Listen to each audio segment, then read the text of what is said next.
The benefit of consistency is not what everyone thinks it is. The benefit of consistency is not the growth. The benefit of consistency is refinement. Because the more I talk, the more I communicate what I believe, the more I communicate what I teach, the more my language becomes refined, my approach becomes refined, the more I become a polished entity in bringing my message into the world.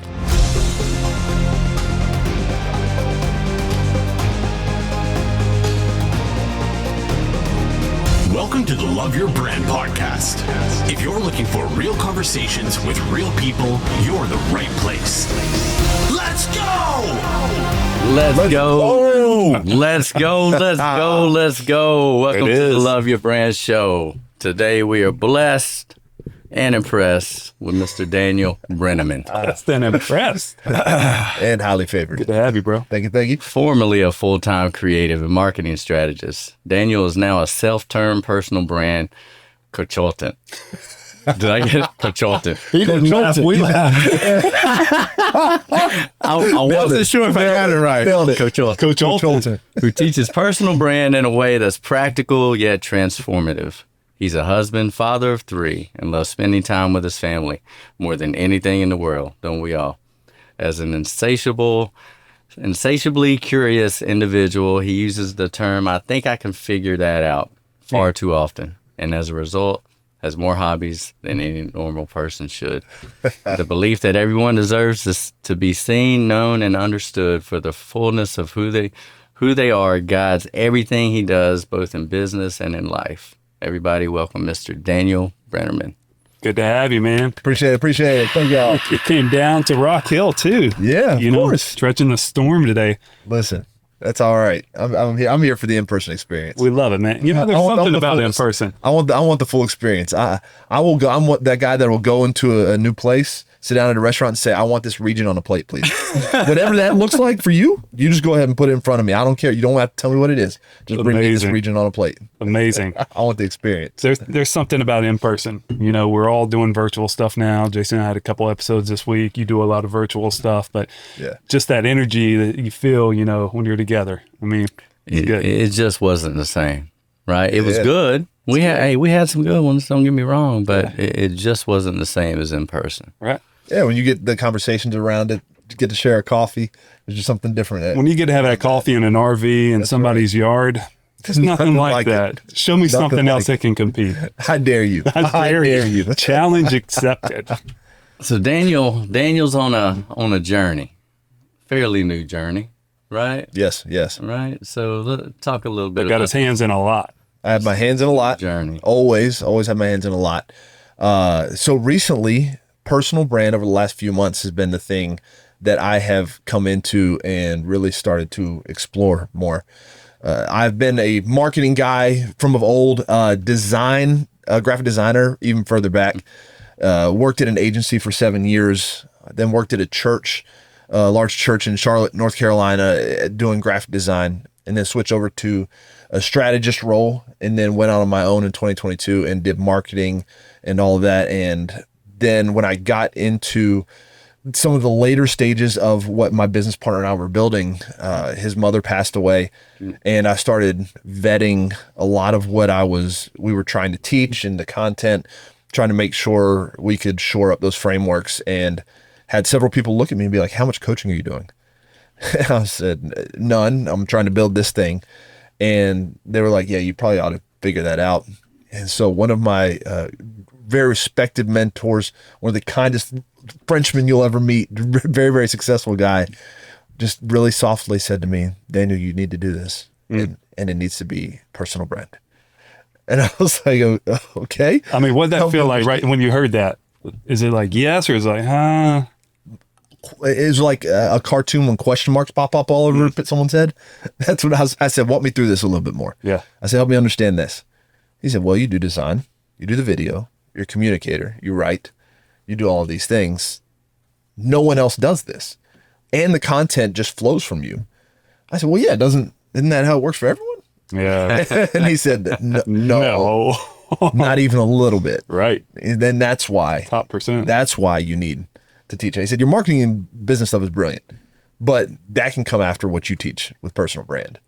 And so I wrapped my mind around what it looked like to do that and to teach that, rebranded myself and put my own personal branding up, and started getting into the frameworks and what it looked like to coach one-on-one, do some group coaching. Now going into 2025, doing some more workshops and trying to refine that process even more. But it's been a fun adventure. If you would have told me a year ago I would be coaching personal brand, I would have laughed you out of a room, because a year ago I wouldn't do video. I didn't consider myself a writer. I didn't have any idea that I could even do content, let alone easily come up with content. And now, fast forward, video is what I do 2 to 3 times a week. I've had large accounts tell me, I love your writing. I can hear you when I read your writing. And the content ideas just come so easy to me that others will look and be like, how do you do this 5 days a week? And I'm like, oh, can't you? Like, I just come up with ideas. You don't do that? And okay, this is something that comes to me that I have never perceived, never put together, and never recognized that the fullness of my skill sets kind of culminate in this one area that really is something that I have a lot to bring to the world. That's awesome. This was just within this last year or two that you've dove into that. Oh yeah. I mean, it's been the last few months that I've dove into personal brand. Yeah. So, I mean, I've been posting, LinkedIn's my platform. I've been posting. My favorite. Couple months, guys. This dude is like getting it. I've been posting 5 days a week for a year now, and I've only missed 2 days. Why'd you miss those 2 days? I had meetings around town, different. That's things. unacceptable, man. I know. Rule number 76. Exactly. Like a champion. Exactly. You know, we won't get into those rules. Sorry, I'm a movie buff. I know exactly where we're going. A lot of people probably went right over their heads. Dude, that's impressive, though. You know, we had a mutual connection. That's kind of how Daniel ended up here. You know, Belle, good friend Belle, she was on the podcast early on. She was connected with you on LinkedIn. What? Miss Belle, Martha. Remember, her first name is Martha. But she said, yeah, you got to chat with Daniel, kind of a thing. And so looked him up on LinkedIn, or she connected us via text, looked him up on LinkedIn, and just saw that consistency of showing up. Like he's saying, I mean, a lot of times for me too, it's like content, you just think, yeah, everybody thinks this way. You just push it out. But that is such a stumbling block that so many people have. It really is. Just, you know, it's like hitting a brick wall of, what do I push out there? And so Belle was very similar to where she's on social media every single day. Mm-hmm. And it's the beauty with like stories and stuff, you know, it allows people behind the scenes to see what's going on in your life, kind of a thing. And then, you know, your posts are just extremely valuable. Do you think consistency is like one of the things that really helped you grow on LinkedIn specifically? Absolutely. Consistency is not, the benefit of consistency is not what everyone thinks it is. The benefit of consistency is not the growth. The benefit of consistency is refinement. Because good. The more I talk, the more I communicate what I believe, the more I communicate what I teach, the more my language becomes refined, my approach becomes refined, the more I become a polished entity in bringing my message into the world. That's really good, man. Especially writing. Writing will refine you so quickly. It's so true. Because you have to edit your writing in such a way that says, okay, I know that this person's going to get hung up on this sentence. Like I didn't read this smooth, so I know someone that doesn't read like me is going to have a hard time reading this. And so you start refining it. How do I say that better? How do I say it more concisely? How do I pare that down? And when you start to really break it down into smaller frameworks, smaller bite-sized sentences, you start to really wrestle with the most effective way to communicate your message. It's so good. You know, I think the three of us all fall into graphic design background as well as present day. You know, it's like, I'm not a graphic designer by trade, but I love it just messing around and playing with Jason's I saw him shift. I knew it was coming. It's coming, man. I just see the look in his eye. But like it's, we talk about this often. So many graphic designers, like they can make something so beautiful, but they're not copywriters. Yeah. And so a lot of times like a brand will engage, you know, somebody to create new collateral for them and all this. And it looks great. And then they go to launch and they just hear crickets. Yep. Yep. Because those graphic designers don't know copywriting. They don't know the language that converts. They don't know the language that invites people into the story and gets them to hook and gets them engaged and all that. And there used to be an app that I used called Hemingway app, and to where you'd post, you write an email or write something. Man, I'm fine. so we're gonna get to what's going on over there. But Hemingway app, you put it in there, and it would show you if you're speaking at like a 12th grade level. Yeah. It said anytime you're communicating, you need to be at about a 5th grade level, and so it would show. So often we try to use these big words and look educated and look at me kind of a thing. It just goes over people's heads. They're like, I don't even know what you're saying. Yep. And so that's beautiful, talking about the refinement to where you can always put it out there, but that's like, how can I do it better? Absolutely. How can I do it where they can understand it a lot easier? You know, everything is so complex now. I'm like, to be honest, Daniel, I'm like, oh crap, another framework. I feel like, Yeah. think about it. Think about how many, I mean, Everyone has a framework. you get bombarded with frameworks. Everyone. And pillars and strategies. And next thing you know, you got a mosh pit of, you know, a gazillion frameworks that you're just like, oh. And to be honest, hey, that's where I live. Hey, I'm old school. You know, 90%'s intuition, right? And I cherry pick stuff I like out of different frameworks, right? Because I became exposed to so many. You know, Jay Hill has one for this. Sam has one for this. Megan has one for this. You got one for this. And I like how you're anti-pillar. I am. No, I just wrote about this yesterday. Anti-pillar. I did. That resonated with me. And sometimes I think it truly is so simple that it goes above 99.9% of individuals. I agree. It's just like, So the thing that I really, I agree with you on the frameworks and everything like that. And the reason I built my frameworks the way I did is because it is trying to capture that intuition and teach you how to use it naturally. My goal is eventually use these frameworks enough to where you can just I don't have to pull my frameworks up anymore. I just know these are my values, these are my experiences, frustrations, my framework. I can just now spit things out just based on my experiences in life. And so most frameworks are going to teach you how to put different things into new language to help bridge a gap. Mm-hmm. What I want to do is help you pull things out of you to create the language that flows naturally from you. Then it'll allow you to build what you can easily build, because anytime you're trying to build something that doesn't come natural to you, there's friction. And anytime you introduce friction, so true. Anytime you introduce friction as such, there is an expiration date on what you're doing. That's so true. It's like trying to become somebody you're not. Yep. Trying to communicate something you're not.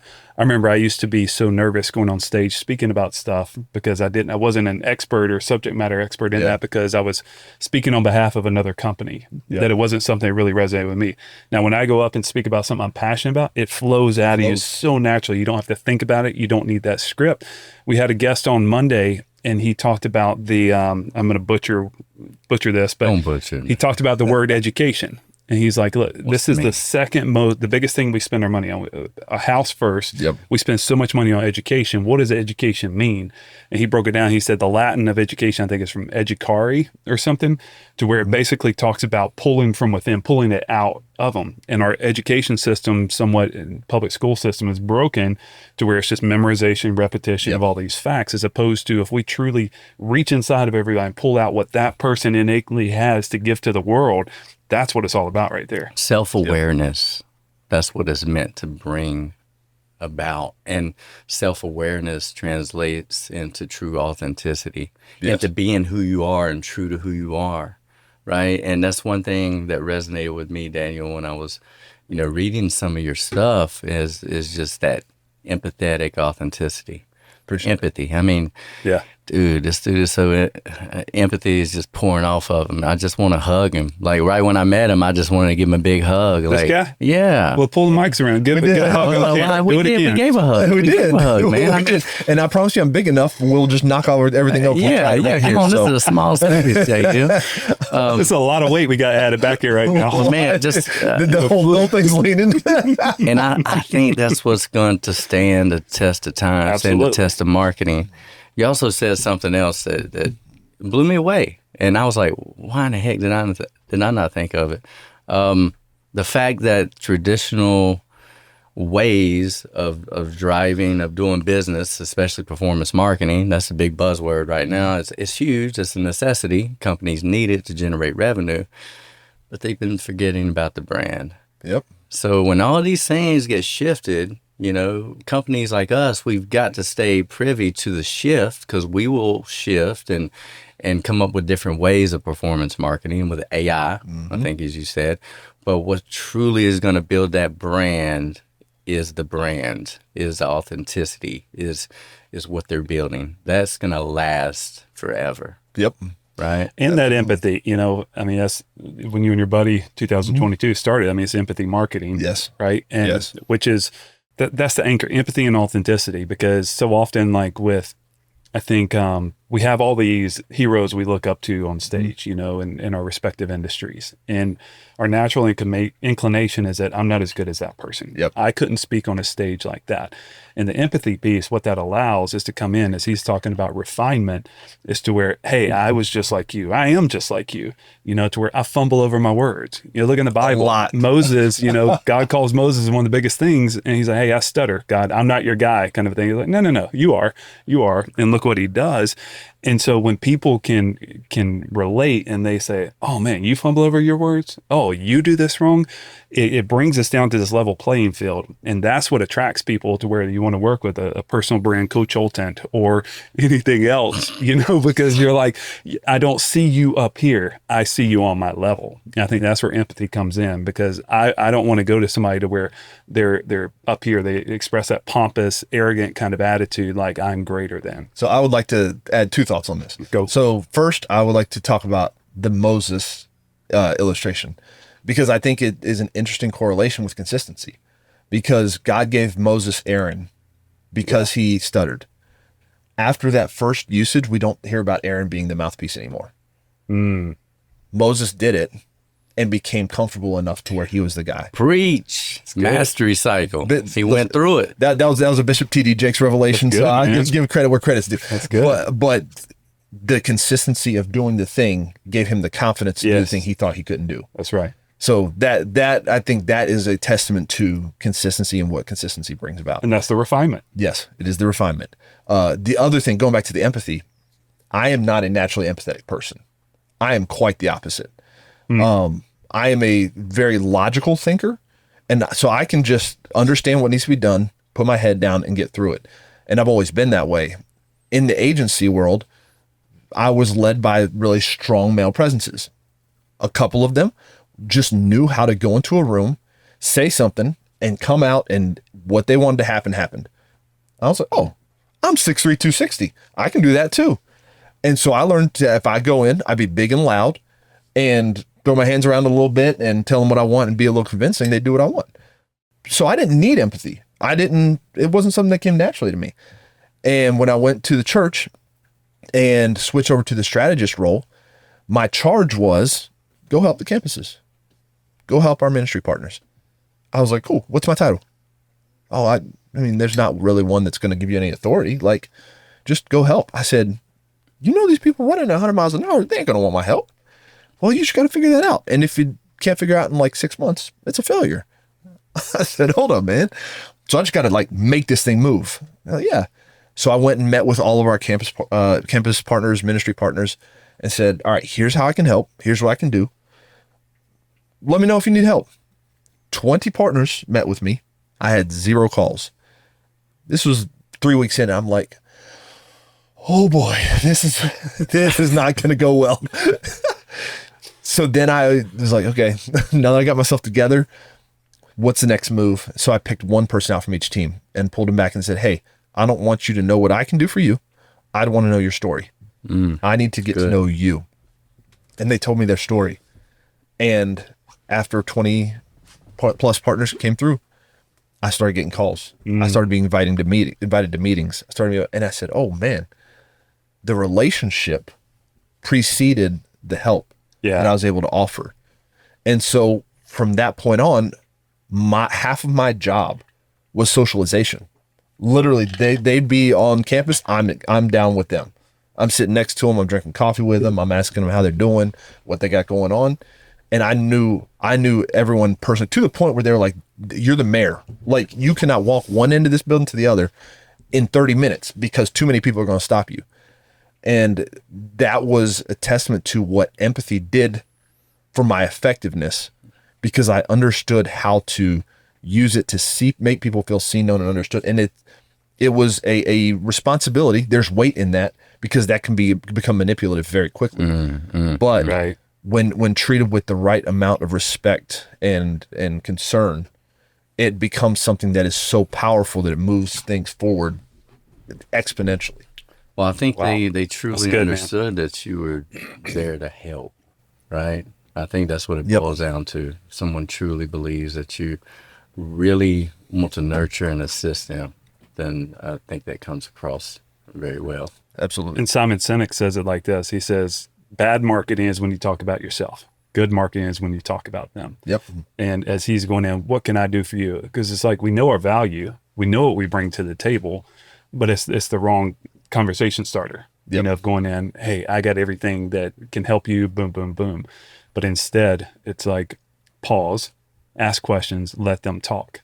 You know, because we often, as we talk about different solutions we have in marketing, you know, if somebody comes your way from marketing, SEO, PPC, social media, email, website, you can list off all the things, but how do you know what they need until you listen to them? Yep. How do you know what they need until you sit and you say, tell me more? You know, figure out that pain point kind of a thing. Then as you talk in a response, there's that natural already relationship that's built. Because I was talking to a guy yesterday, 76 years old, and he asked if everything was digital marketing today, because he doesn't understand marketing. I said, I believe everything's still human-human interaction. That's the strongest thing that we can do.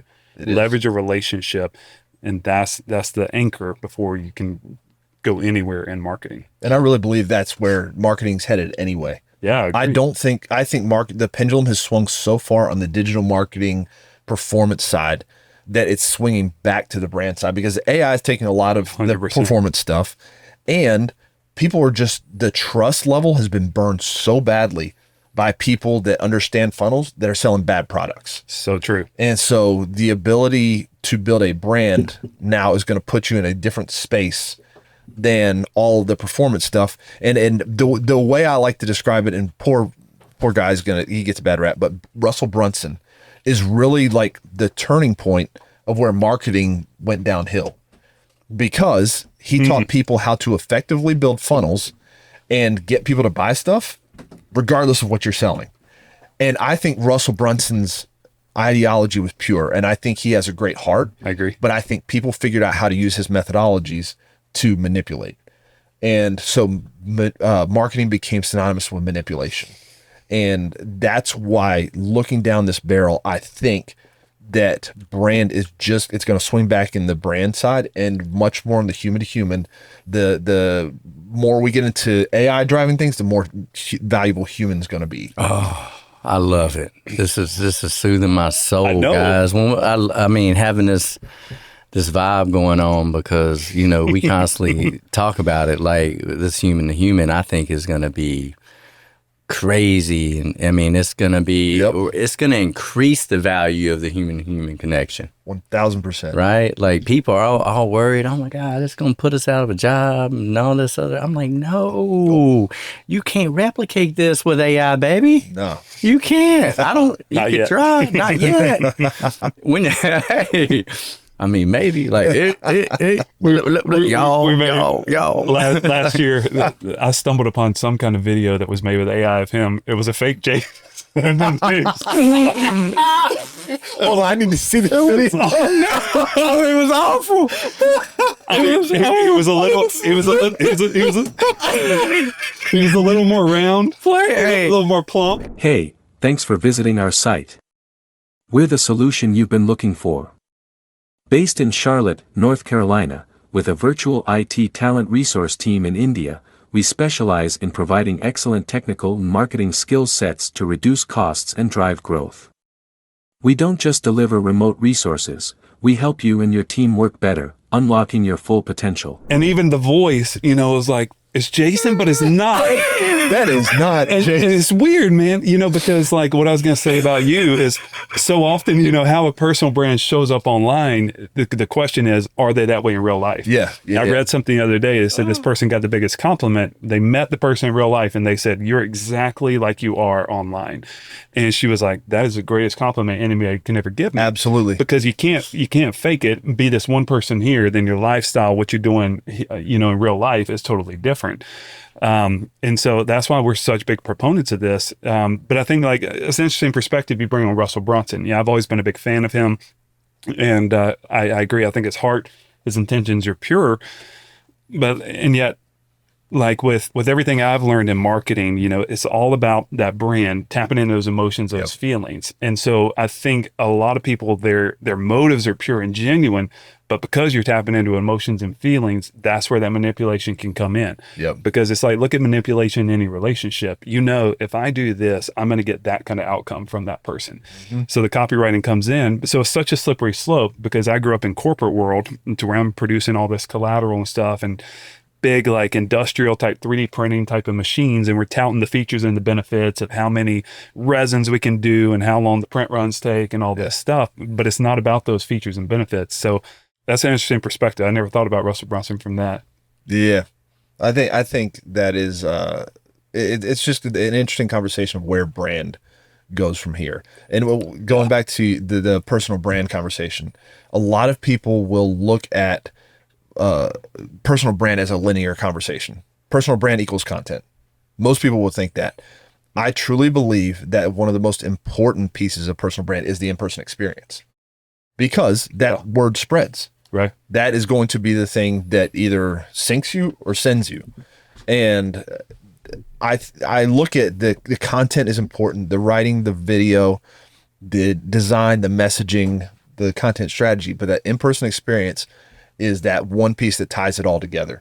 And I agree with you. The thing when people tell me, man, you are exactly like I imagined you to be, it is the highest compliment because it means 100%. There's integrity. I think that's one word that I really cling to in personal brand is there must be integrity. Yeah. And a lot of people will look at integrity as what are you doing when no one's looking, and are you the same person here, there, and all that. But I look at I like to define things. I like to have very concrete handles, and I look at integrity from the root word integer, and it is a singular whole. There is no fraction to an integer. An integer is a whole number. And so I look at integrity as the entire whole. Is it all congruent? Is it all in alignment? Because if it is not, and there is no integrity, then there is weakness. That's good, man. You, my brain's working hard right now. Try to follow integers and math. Integers. So I agree with you. Like the in person. Here we go, Julia. Here we go. 4. You'll see how it goes.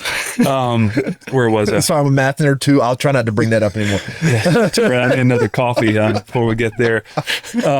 No, I was going to ask. I agree with you, Daniel, in regards to a lot of that integers, but specifically the in person. That's where it is. The in person. Do we need a pause? Integer in person. Pause for some. I'm going to trademark that. From station identification. No, but with in person, what are you doing to open up those opportunities for in person? Because we know, as you shared, like LinkedIn's your platform. That's where you're doing a lot of content, video, as well as written posts. But how are you getting in front of people in person? DMs. I will, when someone connects with me, one of the first things I ask them is, I'd love to hear your story. Because I learned that as being my mechanism for empathy. So, hey, I'd love to hear your story. And sometimes people will send a voice note. Sometimes people will write something. But a lot of times people are like, oh, yeah, here's my calendar link. Jump on. Absolutely. I'd love to. And just hop on calls and talk to people, listen to their story, listen to what they're doing, listen to what they're building, and listen to how their story plays into what they're bringing into the world. I think one of the quickest ways to get to know people is their story. Yeah. I really believe that, because you not only hear where they came from, you hear how they process the world. You get to understand their perspectives. You get to understand what shaped them. And it gives such greater context to what they're doing than to have them just explain what they're building. It helps you communicate with them in general. Yeah. Understanding their likes, dislikes, who they are as an individual. You can identify what their profile is, their disc profile, even with a few short questions. And you're just like, ooh, everybody's got a different communication style. Mm-hmm. So when you hear their story, and I know you truly want to hear their story.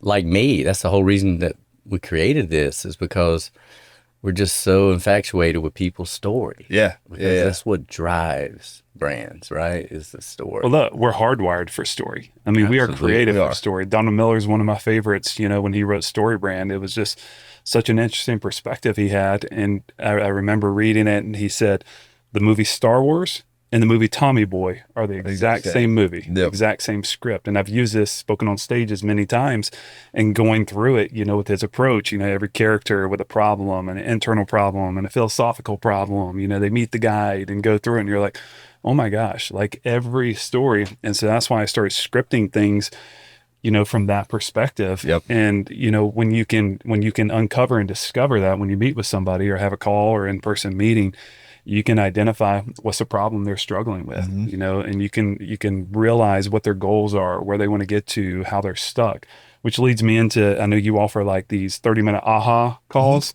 Yeah. Right? Yeah. Tell us about that. What is that? So what I've been doing recently, and it's been a lot of fun for me, is to hop on a call and help people understand where the unique intersection of their personal brand exists.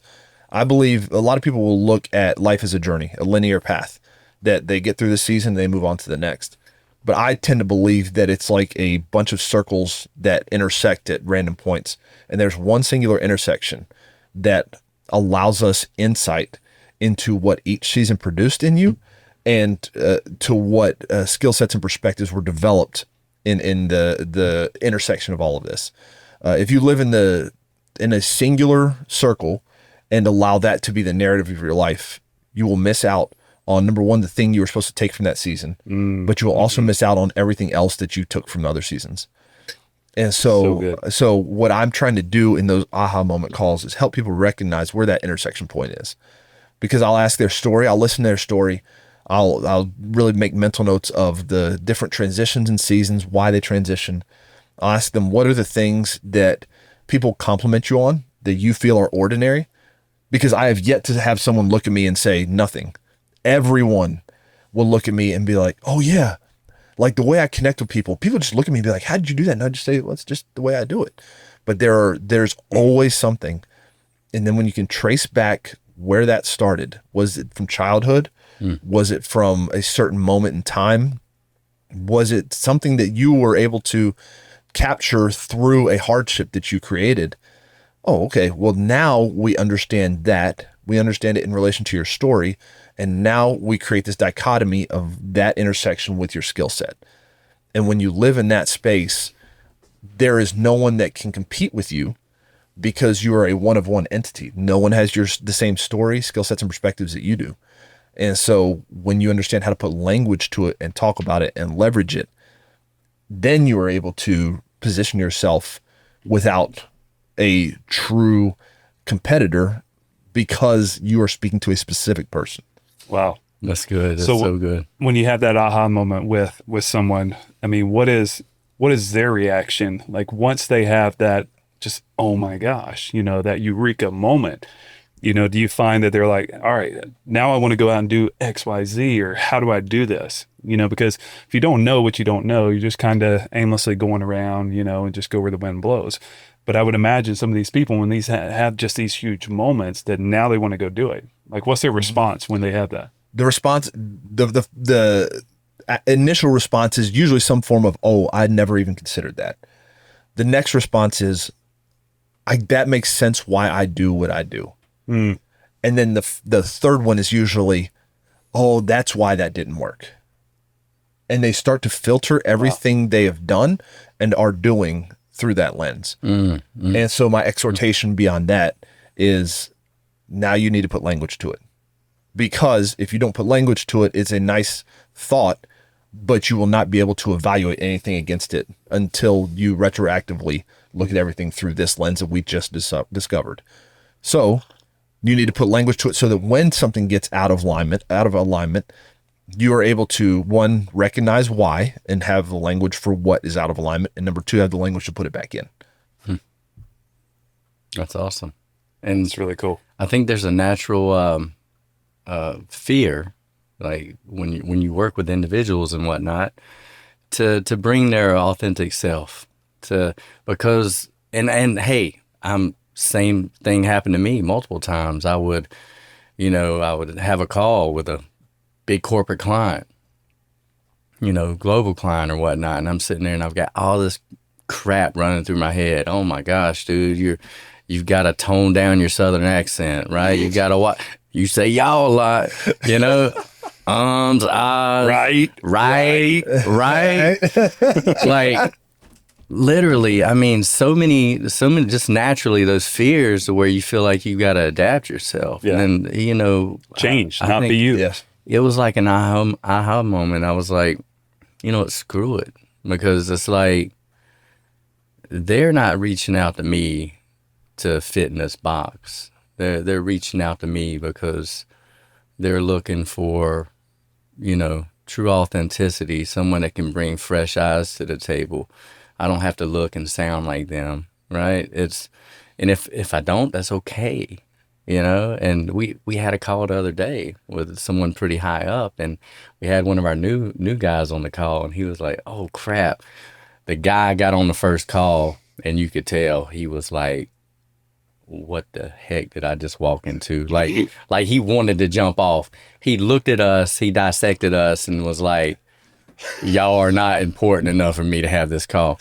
You weren't wearing the suit. Wasn't wearing the suit, just chilling, right? Backwards hat. Like, what's up, man? Yeah. Hey, so suddenly, you learn that just being myself, just through natural conversation. Hey, what's your story? What truly resonated with you? What made you reach out to us in the first place? Got a little more, and then he still didn't want to share. And I'm like, what, dude, you've got to share your story. The more you could share with us, the more meaningful this analysis will be that we can give you. This, strategy has became this, this the other S word, like, shyster, right? It's like sugar honey iced tea.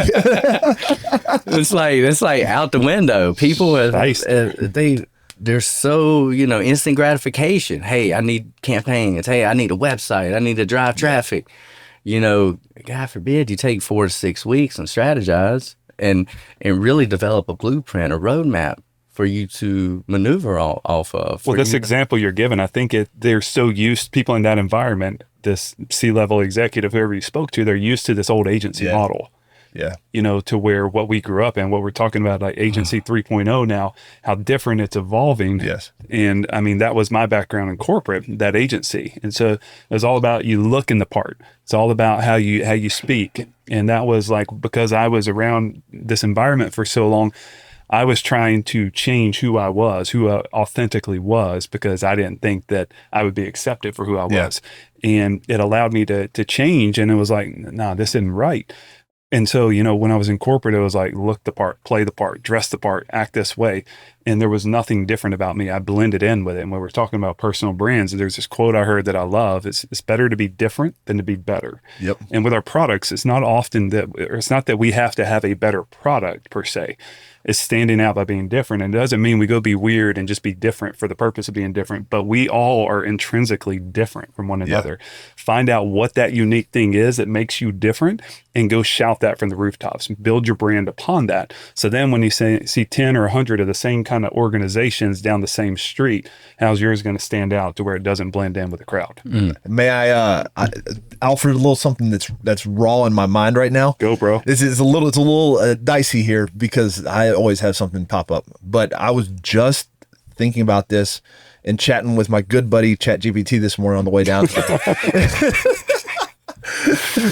like, I have this idea. I need a language for it. And kind of came up with this concept that every brand needs root and reach. That if you don't have root, then the tree will topple. If you don't have reach, the roots are worthless. And that if you build reach without root, then the tree will inevitably fall.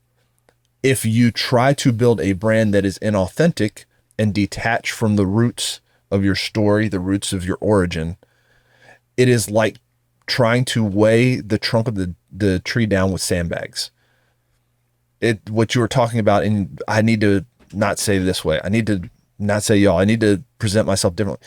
You detach from the roots of who you were and try to put sandbags on the tree trunk to hold it up, so that your reach was effective. That's a good analogy. And so when you do that, inevitably the tree will still fall. It's just a matter of time. How many sandbags can you put on there, and how long can they last? Yeah. Absolutely. And how stiff is the wind that's blowing against it? Hey guys, and I've been there. Like, hey, for years, I thought I had to fit in this madman role, right? I mean, it was just like, hey, come to my office, look at these awards, look how cool we are, look at all this portfolio stuff, so slick, let's go out, let's spend money, let's, just try to, that whole facade. Yeah. And then I just had this shift. Life hit me, in the face. Had some unfortunate events happen, and that's what we heard with our podcast on Monday. What could drastically change someone usually is some big events that happens in life, spiritual, whatnot. We're actually talking about sales training. How if you suck at sales, all the training in the world, you're still going to suck at sales. Yep. Anyway, the whole facade, it's not real. The new agency said, screw it, I'm just going to be myself. I started with no office, started with a flex space, right? Like as needed. I said, I want to be in their atmosphere. Yeah. I want to be in their culture. It's so important because we were doing all these big projects, but I felt like they were just peripheral. They were just outside. Yep. We weren't digging in. It wasn't quality, right? So not about quantity, but quality. Like I want to talk to them, get to know them, hear their story so I could dig out those roots. Yep. Right. So I can ground those roots and then have that tree just flourish and grow and not fall. Yep. That was a perfect analogy. One thing I want to bring up, but I want to make sure you're doing it still. Are you still doing the stand up, stand out? I just started the stand up, stand out workshop this last Monday, so I won't be starting another one for a while, and I'm not sure if I'm going to do that again. Okay. It might take a different form. I might split that up into a couple different parts so that it's a little more digestible. But I am doing some form of it. What I will be doing is at the top of the year, I'm going to be doing a continuous content challenge, and I'm gonna have a group of people that want to start the year for the first month doing content together. Just simply getting feedback. I'm trying to create some resources on how to think about it, how to produce ideas. But that will be the next thing that I'm offering now that the stand up stand out workshop has started. Guys, and if you're not growing, you're slowing. And I might be an old dog in the game, but hey, I may even show up. Like I truly believe that you've got to continue. You've got to continue learning and growing. It's the mastery cycle. It's never ending. It's getting in those reps. It's experiencing new things that will truly grow you, right? Yes.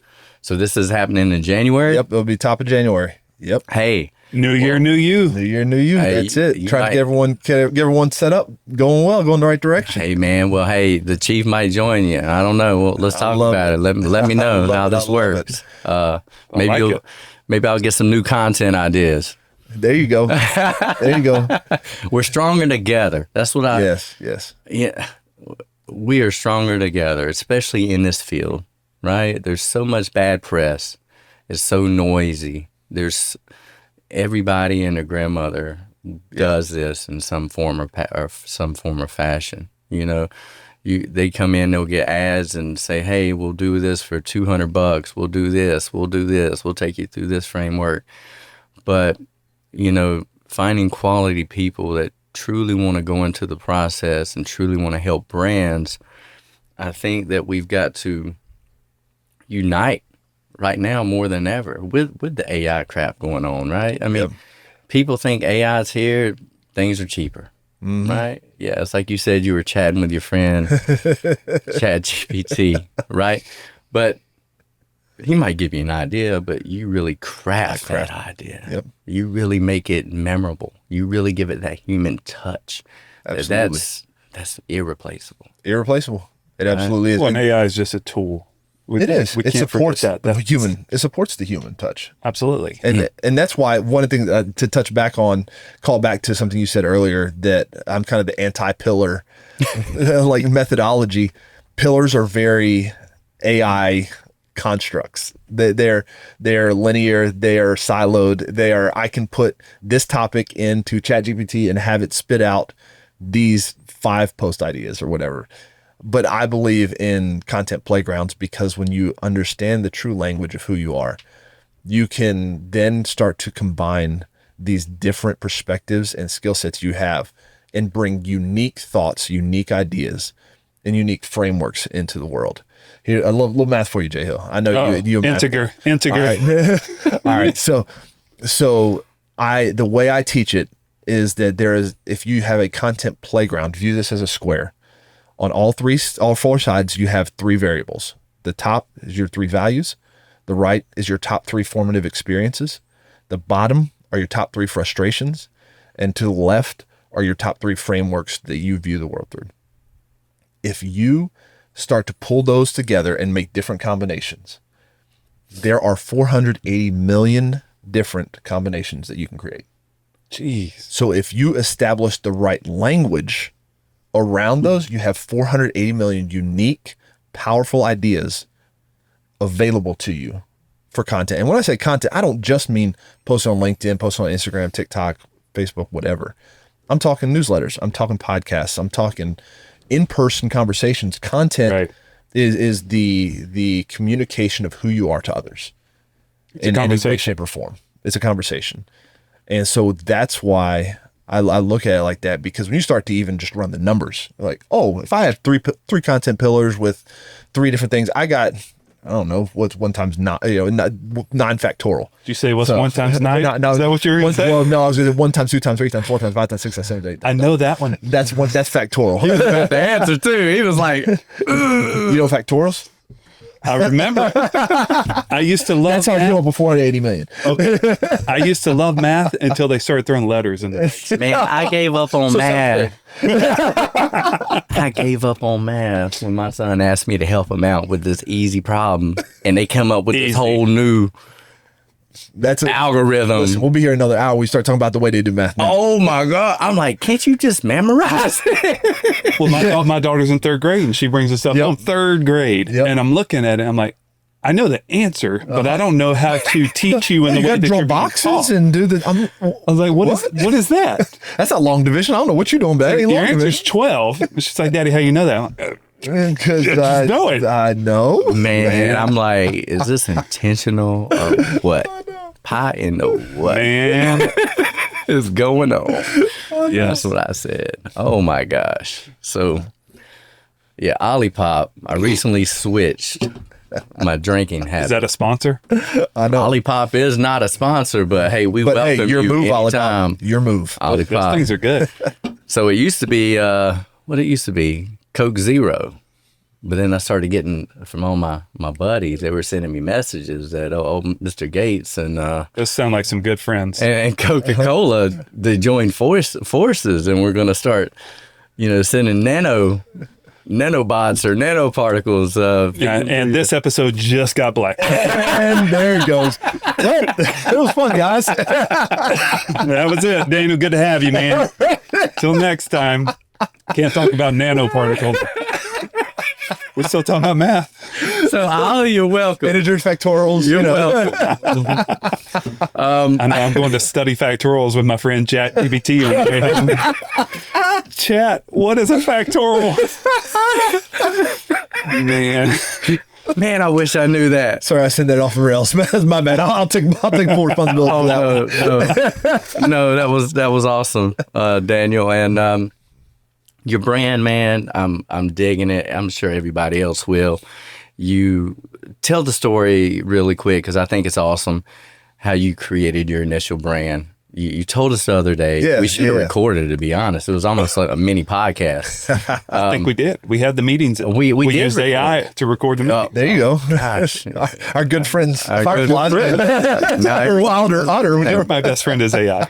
Because when I saw it, I felt a certain way. And when you started explaining it, I Yeah, was like, whoa, I dig it. Are you talking about the colors and Yeah. Okay. Yeah. So where that came from, it was inspired by some conversations I'd had around someone else's, a big creator's rebrand that he'd done. And he had infused little pieces of the TV show Lost because he loved that as a child. And I was like, oh, that is a really cool idea. So when I was thinking about my own brand, I'm like, man, what did I love as a kid? So I made a contact sheet and just plastered pictures all over it of different things I love, from cereal boxes to the toys you get in the cereal box, to McDonald's, to TV shows, to all kinds of different things. And in one little section in the upper left, I had basketball cards because I loved basketball. I collected basketball cards. I had the Beckett's. I'd look up the values. I was just into it. And I just noticed there was a really interesting, unique set of shapes and colors and textures and fonts. It was just rich. And I was like, man, there's a lot there to be used. And so I pulled all that stuff that brought joy to me as a kid and infused it into my brand now. And even to the point where one of the cards is an old 1980 Jerry West card. And it had this logo next to the Los Angeles Lakers name. And I have no idea where this logo came from. I looked and it, like, no one really knows. People had some guesses, but it was a pink circle with a giraffe, a yellow giraffe in it. And I was like, that is wild. And I had just come off reading about how mascots are helpful to be memorable and all this stuff. So I even created my own mascot, this zebra with a backwards hat on in the same style in the circle, because I've been kind of become known for my hats. I wear a different hat in all my videos and all this. And so even down to the mascot that was on that card, it influenced something that I'm using now as a symbol of memorability. And eventually I'm gonna have hats made with it, merch, because it's such a cool mark. But all of these things really were pulled from the things that brought me deep joy in past years. And it's something that I just realized as I was doing that process. I think we all, as adults, forget what it was like to have like pure joy. And we become adults and we're like, fun is spending money. But fun is still watching old cartoons. Fun is still flipping through your old basketball cards. The things we did as kids are still fun. We just were told that it was time to grow up and do these other things. And so recapturing that really brought a new sense of fun to what I did and joy. And it has connected so well with what you said. People will pull it up and be like, this is you. Like this, if I had to sum up you in colors and shapes and fonts, this is you. And I'm like, man, that is so powerful to be able to convey a story without ever using a word. Well, you know, with dude. businesses, the whole reason we'll love your brand originally, it was a tagline I created 10 years ago. Like, it just so happens that this offshoot is Love Your Brand Media, the new company. But I truly believe that if you could create an identity and then future proof it as a brand, right? Because a brand is not a logo. It's not. But something that you love your brand can have multiple meanings. Like my identity, the reason I created it is it has a meaning. It was my son's middle names. Mm-hmm. So that brought me love, joy, happiness. Yeah. It made me want to share that with the world and be a role model. For my kids. So, and that is what cultivated all the content. That's what cultivated the brand, right? That one mark was developed in 15 minutes. I woke up, designed it, boom, got hit, put it down. The rest of it was derived from that, love your brand. So when we're working with companies, I want them to love it. Like when you're talking about your brand, you could tell that you're passionate about it. Yeah. So it's hard sometimes with businesses to make that connection. Yep. Right? With personal brands, it's a little easier. Mm-hmm. So I think that's why we're trying to bridge that gap between personal brands and business brands. Yep. right? So Absolutely. they can resonate the same way. Well, I think that you're seeing a turn of marketing strategy and you're seeing a lot of founder-led marketing because Yes. of how personal brand is coming into the forefront. Yes. I think the idea of personal brand is dissolving the line between B2B and B2C. And so now we can speak unilaterally across both entities, because people are recognizing I have this brand, you have this brand, and I can see the humanity on each side. And now I can reach out and touch it. So I don't have to be this big bad business that can come in and solve all the problems.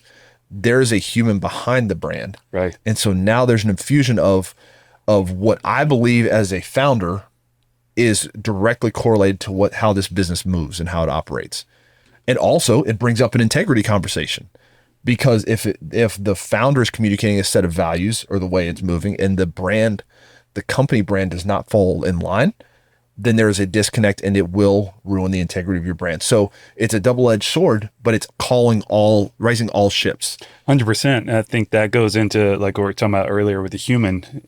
It's where we're going. Yep. No more B2B. There's no more B2C. It's H2H. It's human to human. Yep. And, that's high level what it is. Yes, there's different strategies, marketing strategies for a B2C industry versus a B2B industry. But at the core, it's about the relationship. It's about the human. And I think it was earlier this year, company Cisco, went through a training. They trained 84,000 of their employees, 84,000 on how to be social media influencers. Yes. And what they did with that was to basically, leverage their employees, to where, Cisco is not having to go from the top level of all these marketing initiatives. They're tapping into the personal brands of their employees, teaching them the core values and the foundations and all these things that the company stands for and how to post content. So you can do the math here. And look, if you have 84,000 people, this person has 1,000 person reach. This person has a 10,000 person reach. It is astronomical the reach they have, but the brand has to be consistent with what they stand for. And so it was a brilliant approach by Cisco to get their whole team aligned, and that top was at the top level. The founder put this initiative in place to get the whole team totally aligned. And because you can go find these brands today where you go check out some of their employees. You see what this employee posts. You're like, ooh, that doesn't align with what the brand says that they stand for, like Jason was talking about earlier. And so you have to have that cohesiveness across the board to where it's one thing when I'm the only person that represents my brand.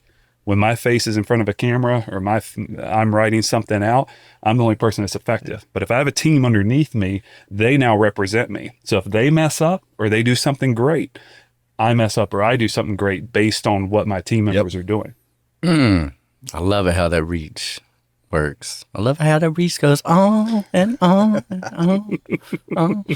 What's happening? Hey, Music hour. Is that a real song? You said Cisco. I was like, Oh, drop a beat. yeah. I love it when the Baby. goes on and on and on. On and on and on. Wow. Wow. On and on. Daddy, and what song were you singing? I don't think that's how the words go. I just, that's I not know. how I remembered it. I know the word, That's but not how I remembered we it. try to keep it PG. Maybe we could pull it up We real try to quick. keep it PG. Man, yeah, don't play that video. Editor, don't play That video. Wow. Awesome sauce, man. Man, we covered so much, Daniel. This So is time up. Hey, Flies by when you're having fun. It does. it does. We want to lift you up, man, and please share if anybody wants to reach out or get involved. What's the best way, brother? LinkedIn is going to be the best way. Okay. I'm on there every day in the DMs, posting content, all kinds of different things. DM me, love your brand. I got a little bonus. I've been crafting some bonuses for workshops and things. I got a little bit. DM me the words "love your brand," and I will. I'll shoot you a little something. Nice. I'll shoot you a little something. Nice. Yeah. Go. We'll do that. You heard it. Love your brand. Send them a DMs. We'll drop that inside of the show notes. That's Daniel right. Brenneman on LinkedIn. Dude, this is awesome having you, Thank bro. you. Appreciate it, bro. We appreciate you, Yeah, man. DanielBrenneman.com. That's it. DanielBrenneman.com. Go see this nostalgia from the 80s, 90s, whatever your inspiration it. was. I'm going to look for that Jerry West card with the pink and the yellow giraffe. Oh, it's good. Gotta I'll show it. I think I got it on my phone. I'll show it to you afterward. Awesome. Well, thanks for joining us. Yeah, Thanks for joining us, thank y'all. guys. All See you right, next guys. week. Peace. Thanks for listening and joining us on the Love Your Brand podcast. Stay tuned for the next episode, and remember, share the love. Jason's going through, and he and I, we've been working together long enough to where, you know, you can tell when he's about to lose it. He can tell when I'm about to lose it. And so I knew this word success was coming up. And he was like, Lance is a successful business coach. And I'm just over here. Everybody's successful. It's like, Jason, you can see his will. I'm like, don't laugh, because I'm gonna get it. And then he he paused, he put his hand up, and he just laughed. oh gosh. And then Jason is sitting here just like looking at us as we're just laughing, like giggling, man. This is an older gentleman too. And I mean, oh my gosh. It was all I had to pray to Jesus. Like, get me through this, Lord. Because I had no idea. That's so funny. I was not going to be able to get What it. did he say? He was like, right now, he was like, wow, this is a confidence booster. Yes. I laugh really loud. So am I going to be peaking really badly? Well, I will do my best not to slurp this coffee. Also, my wife always you're always slurping your coffee. So do it right. Hey, we could just be a slurping duo. I was just telling him on Monday, he was like, so we did, a virtual one, and he was back there and microphone sounding good. And as one of our guests is talking, I just hear, Hey. I heard him breathing through his nose. That mic is a little hot, baby. Right. So I had to Turn that down, man. I had to lower it a little bit for sure.